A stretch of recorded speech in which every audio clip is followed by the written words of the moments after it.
සංවිධානයේ නාවික බලය, වෙඩි බලය සහ පරිපාලන හැකියාවන් මෙතරම් පහසුවෙන් බෙදහෙලීමට ශ්‍රී ලංකා ගුවන් හමුදාවේ ප්‍රහාරක බලය මනා පිටිවහලක් වූ බව ආරක්ෂක අංශ පවසයි. අංක 10 කෆීර් බලගණය මේ අතර මුල් තැනක් ගෙන තිබේ. ජාතික නාලිකාවේ චන්දන සෙල්පිරත්න ගෙනෙන උතුරු ගුවන් මෙහෙයුම විශේෂාංගය දැන්.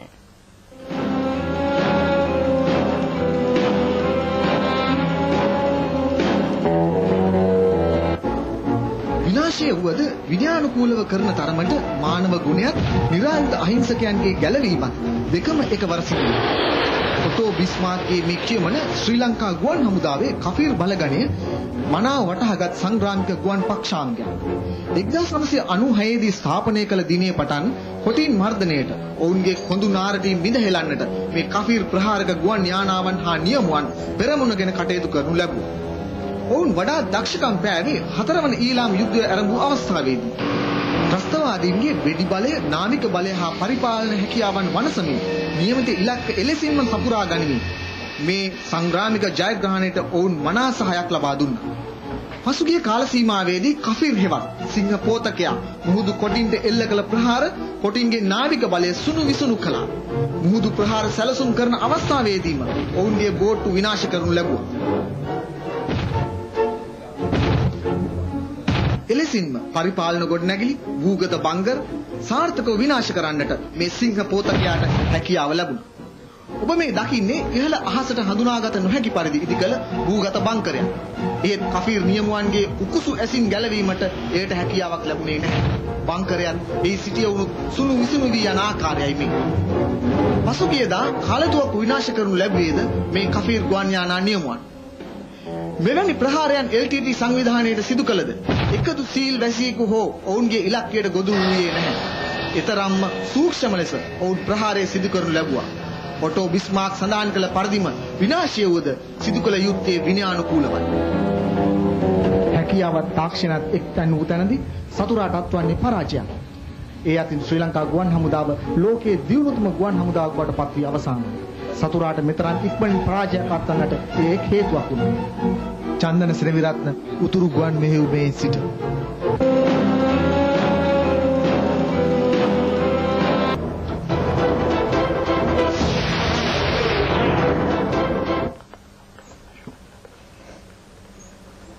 මා 1995 වර්ෂයේදී මෙන්න මේ ගන් පොසිෂන් එකේ මේ ගහපු පින්තූර මගේ අතේ මම අතේ තියෙන ෆොටෝ එක 1995 4/15 වෙනිදා අවුරුද්දට පහුවෙන් දින මේ ගන් පොසිෂන් එකේදී ගත්ත කොතනද ගන් පොසිෂන් එක තිබුණේ? ගන් පොසිෂන් මේ කැලිච්ච බිල්ඩින් එකේ මෙතන තමයි මෝටාර් ටික තුන පිටිපස්සේ ඉස්කෝලේ ඉස්සරහ ඕපන් ග්‍රවුන්ඩ් එකේ 1/122 මිලිමීටර කාල්තුවක්කු දෙකක් තිබුණා.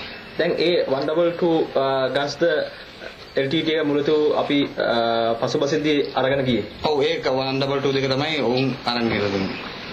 බස්සේ නම් මොකක්ද උතන් තිබුණේ? මේ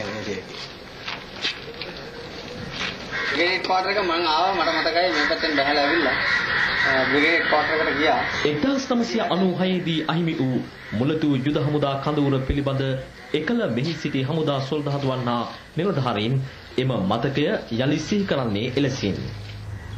1996 ජූලි 18 වෙනිදා මුලතු යුද හමුදා කඳවුර අත්කර ගැනීම පිළිබඳ LTT තබා ඇති සමරු ස්තම්භයයි මේ. එතැන් සිට LTTයේ නැගෙනහිර මුහුදේ ප්‍රධානතම බලකොටුව වූයේ මුලතිව් ප්‍රදේශයයි.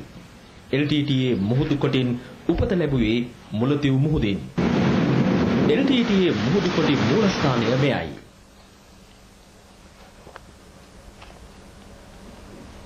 එක්දාස් 996 දී මුලතිව් කඳවුර වටකොට ත්‍රස්තවාදීන් ප්‍රහාර එල්ල කරද්දී කඳවුරේ කොටු වී සිටි හමුදා සමාජිකයන් බේරා ගැනීමට යුද හමුදාවේ විශේෂ බලකා සොල්දාදුවන් හෙලිකොප්ටර් යානා මගින් මුලතිව් වෙරළ තීරයට ගොඩබස්වනු ලැබුවා. එදා පළමු වන විශේෂ බලකා සොල්දාදුවන් හෙලිකොප්ටර් යානා මගින් ගොඩබැසි ස්ථානය තමයි මේ තිබෙන්නේ. මුලතිව් වෙරළේ මෙම ස්ථානයේ සිට ඉදිරියට විශේෂ බලකා සොල්දාදුවන් ප්‍රහාර එල්ල කරමින් ගොස් නතර වී තිබෙන්නේ අර ඈතින් පෙනෙන පොල්වත්තේ. එම පොල්වත්තේදී තමයි පළමු වන විශේෂ බලකාවේ අනදෙන් නිලධාරී ෆස්ල් ලපීර් මහතා LTTE වෙඩි උණ්ඩයකට ලක් වී මරමුවටපත් උනේ. පළමු වන විශේෂ බලකාය ප්‍රකාශ කරන පරිදි එදා මේ ස්ථානයට හෙලිකොප්ටර් යානා මගින් ඔවුන් ගොඩ බසින විට මෙම වෙරළේ වලවල් කපාගෙන ත්‍රස්තවාදීන් ඒ යට සැඟවී සිට තිබෙනවා. හෙලිකොප්ටර් යානාවේ සුළඟට මේ වැලි විසිවෙද්දී ඒ වැලි උඩින් ගෝනි අතුරා එහි යටට වී සිටි ත්‍රස්තවාදීන් ඉහළට එසවි හමුදාවට ප්‍රහාර එල්ල කර තිබෙනවා. එය තමයි ඊළාම් යුද ඉතිහාසයේ දැවැන්තම සංග්‍රාමයක් ලෙස හමුදාව පෙන්වා දෙන්නේ. කෙසේ නමුත් එම ප්‍රහාරවලට නිර්භීතව මුහුණ දෙමින් එදා ජීවිත පූජා කළ සොල්දාදුවන් අද යුද හමුදාව මුලතු ජයගෙන සිටින මේ මොහොතේ ආඩම්බරයෙන් සහ කෘතවේදීව සිහිපත් කරනවා. ඒ පරිත්‍යාග වලට අද නියම වටිනාකමක් ඇවිල්ලා තිනවා. ඒ පරිත්‍යාග ඊටාත්ම විශිෂ්ට ගණයේ පරිත්‍යාගයෙන් මුලතු කඳවුර බේරා ගැනීම සඳහා ඒ අවස්ථාවේ ත්‍රස්තවාදීන්ගේ ග්‍රහණයෙන් බේරා ගැනීමට අපට අපහසු වුණත් මේ අවස්ථාවේදී ඒක අපි සඵල කරගෙන තියෙනවා. මේක ජයග්‍රහණයක් නව විජයග්‍රහණයක්.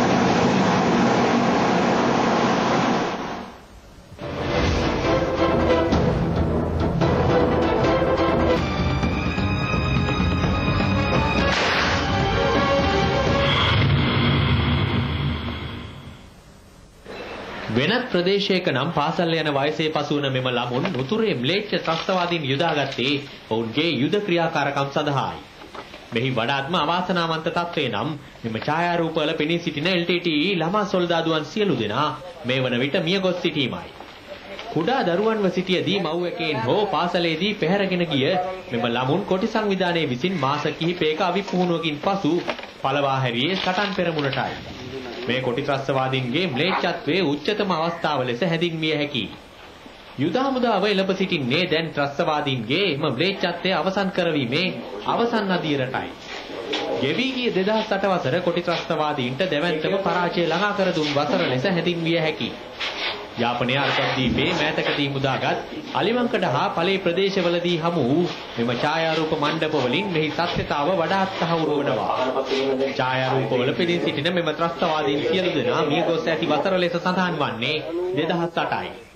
2009 වසරේ ජනවාරි මාස ප්‍රථම සතිය තුල යුද බිමෙන් ඉවත් වූ සමාජිකයන් රැසකගේ ඡායාරූපද මෙහිදී දැකගත හැකියි. මෙම ඡායාරූප මණ්ඩප LTT සංවිධානය යොදාගෙන ඇත්තේ ඔවුන්ගේ නවක සමාජිකයන්ට ජ්‍යෙෂ්ඨ සමාජිකයන් හඳුන්වා දීම සඳහායි යන්න යුද හමුදාවේ විශ්වාසයයි. යුද හමුදාව මෙම ප්‍රදේශවල බලය අත්පත් කර ගැනීමත් සමගම ත්‍රස්තවාදීන්ගේ ඉදිරි සැලසුම් සියල්ල අසාර්ථක වෙමින් පැවතීම දැස් ඉදිරිපිටම මැවෙන යථාර්ථයක් බවට පත්ව තිබෙනවා.